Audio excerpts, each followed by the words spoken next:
Hi అండి. Welcome back to my channel. ఈరోజైతే లక్ష్మీ అమ్మవారి ముందు మనము కలశాన్ని పెట్టుకుంటాం కదా! బ్లౌజ్ పీస్‌ని ఈ విధంగా ఎలా రెడీ చేసుకోవాలో ఈ వీడియోలో అయితే చూపిస్తాను. చూసి తప్పకుండా లైక్ చేయండి. అలాగే నా ఛానల్‌ని అయితే సబ్స్క్రైబ్ చేయండి. ఫస్ట్ అయితే బ్లౌజ్‌ని ఇలా ఫోల్డింగ్ వేసుకోవాలండి. చూడండి నేను వీడియోలో చూపించే విధంగా ఇలాగొచ్చేసి ఇలా ఫోల్డింగ్ వేయాలి. ఈ అంచులనేవి నాకు ఆపోజిట్‌లో ఉన్నాయి. క్లోజ్డ్ వైపు నా వైపు ఉంది. దాన్ని ఇంకొక ఫోల్డింగ్ అనేది ఇలా వేయాలి. చూడండి ఇలా ఫోల్డింగ్ వేయాలి. ఇలా ఫోల్డింగ్ వేసాం కదా! ఇప్పుడు ఈ చివరొచ్చేసి మనము చిన్న చిన్న కుర్చీలనేవి ఇలా పెట్టుకోవాలండి. అంటే మనకి చీరకి కుర్చీలు ఎలాగైతే పెడతామో అలాగే చిన్న కుర్చీలు అనేవి ఇక్కడ పెట్టుకోవాలి.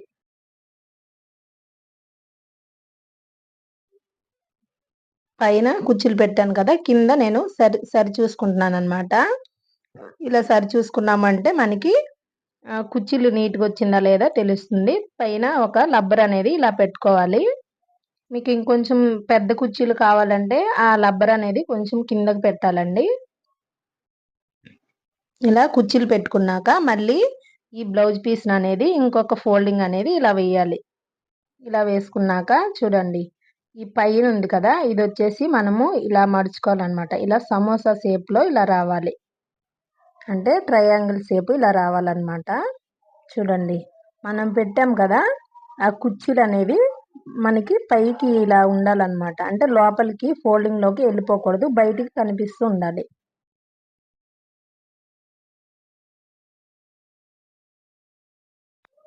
ఈ చివరకొచ్చేటప్పటికి చూడండి మనము ఈ చివరకొచ్చాం కదా! ఈ చివరొచ్చేసి ఫోల్డింగ్ వచ్చేసి ఇవతల వైపు నుంచి ఈ వైపు కూడా మనకి ఇలా సమోసా షేప్ అనేది రావాలి.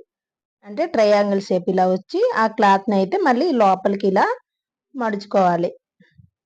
చూడండి ఎంత బాగొచ్చేసిందో. ఇదైతే ఇలా కుర్చీ పెట్టుకొని మనం రెడీ చేసుకున్నాం కదండీ!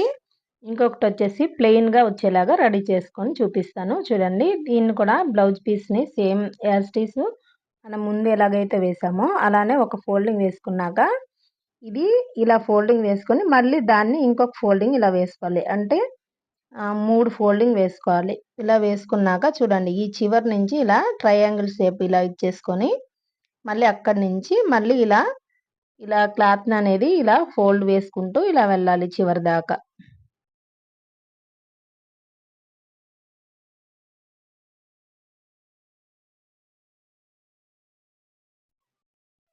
మళ్ళీ ఈ చివరకొచ్చేసరికి మళ్ళీ సేమ్ దాని ఎదురుగా మనకి ట్రయాంగిల్ షేప్ ఇలా రావాలన్నమాట. చూసారా? ఇలా అన్నమాట. ఇలా మడుచుకోవాలి. చూడండి ఎంత అందంగా వచ్చేసిందో ఇది కూడా మనకి. నేనైతే మొత్తం 3 అనేది రెడీ చేసుకున్నాను. చూడండి. ఇలా గనక రెడీ చేసుకొని మనకి కలశానికి పెట్టుకున్నట్టయితే చాలా అందంగా ఉంటుందండి. నచ్చితే తప్పకుండా లైక్ అనేది చేయండి.